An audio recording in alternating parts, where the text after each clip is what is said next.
Hi, I'm baby JC. I'm little, I'm glowing, and I got a heart full of light. Every night, I float through the stars looking for little friends like you to share stories with. And tonight, I want to tell you a very special story. It's the story of a gray autumn day and a surprising sunbeam that revealed a hidden secret. Are you snuggling? Good. Let's begin. It was an autumn afternoon. The sky was like a heavy gray blanket, and the air was so still and cool that all of Nazareth seemed to be asleep. The harvest was over. I was in the yard, pushing my little wooden donkey through the dry leaves. The sound was a lonely scratch, scratch. I was feeling so bored. I had played with this donkey hundreds, maybe thousands of times. My friend Leo walked by, kicking up pebbles. Oh, so bored, he sighed. I wish I had a new shiny metal top. My wooden one is old. Our friend Sarah nodded, taking a grumpy bite of bread. Me too. Mommy only gave me plain bread. I wanted honey bread. We all sat on a log together, sighing. I looked at my old familiar donkey and thought, there was no magic in anything. Everything is just, the same. I left my friends there and walked along to the quiet part of the garden where Mommy Mary grows her herbs. I just wanted to be by myself. I looked up at the solid gray sky and whispered a tiny, quiet prayer. Father in heaven, I know I shouldn't complain, but everything is so boring. There's nothing new or surprising. I stood there for a long moment. There was no thunder, no angel, just the silence of the autumn garden. A little wind blew by, rustling the dry branches. But in that wind, I thought I heard a whisper, not in my ears, but in my heart. A warm voice that felt like the Father's. Look again, closer.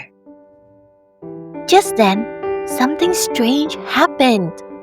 The sky was still gray, but a tiny, perfect hole, like a pinprick, opened in the clouds. A single beam of golden, warm sunlight, as thick and rich as honey, shone straight down. It didn't light up the whole garden. It shone right on me. I held out my hands in surprise. I could feel the real warmth on my skin. I was holding a piece of a boring plain bread that Sarah had left behind. As the sunbeam touched the bread, it suddenly grew warm in my hand.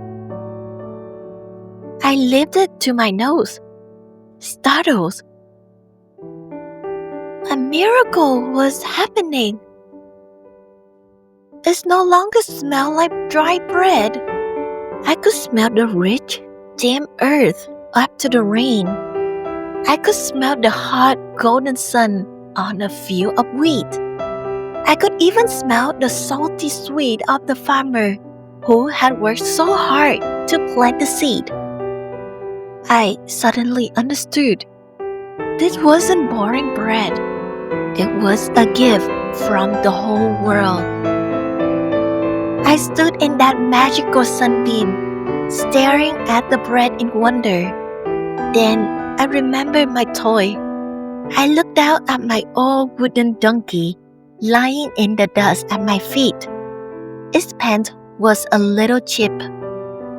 Curious, I knelt, and with the hand that was still warm from the bread, I reached out and touched it. And the second miracle happened. The moment I touched it, the little wooden donkey began to glow.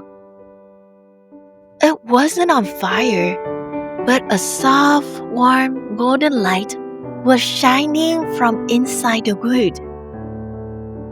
The light pulsed gently, and in it, I saw a clear picture. I saw my daddy Joseph in his workshop, humming a song. I saw his strong hands patiently carving the little ears. I saw him standing the wood again and again, his face focused and kind, just so I wouldn't get a splinter. The light, it was his love. Slowly, the sunbeam faded, and the little hole in the clouds closed. The donkey's glow went out. The bread in my hand grew cold again. The garden was just gray and quiet like before. But I was not the same. I could see Leo and Sarah still sitting on the log complaining. I just smiled at them. I didn't feel grumpy anymore. I glanced as fast as I could to the workshop and threw my arms around my daddy Joseph, burying my face in his rough tunic. I didn't say anything about the sunbeam or the light. I just whispered, "Thank you, Daddy, for my wooden donkey. I love it so much."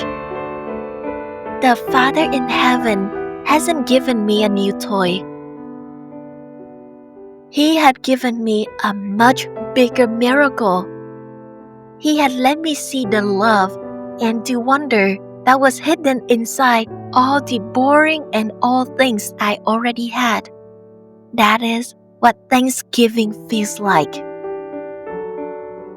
That night, I looked up at the stars, and in the gratitude you find all around you, from the bread you eat to the love hidden in an old familiar toy. So close your eyes now. I'm right here with you. And tomorrow, I'll tell you another story. Good night, little one. You are deeply, truly loved.